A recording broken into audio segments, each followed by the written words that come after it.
Musst du aber auch gerne, wenn du siehst, dass gerade jemand anderes gähnt? 4. Stock. Gähnen ist mehr als nur müde sein. Es hat nämlich auch noch eine soziale Funktion. Wie genau das funktioniert, verraten wir dir gerade. Aber zuerst, warum gähnen wir überhaupt? Die Wissenschaft ist sich hier noch nicht ganz einig.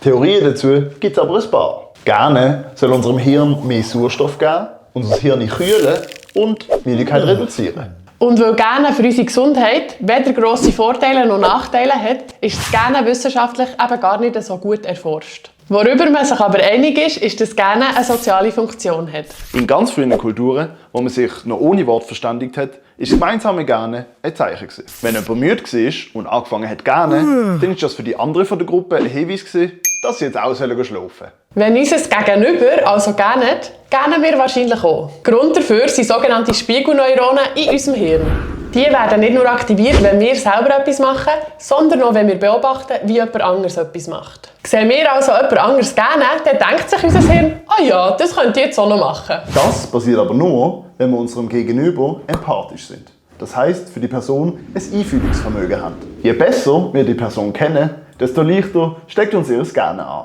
Schick das Video dieser Person, die dich auch schon mal zum Gähnen hat angesteckt.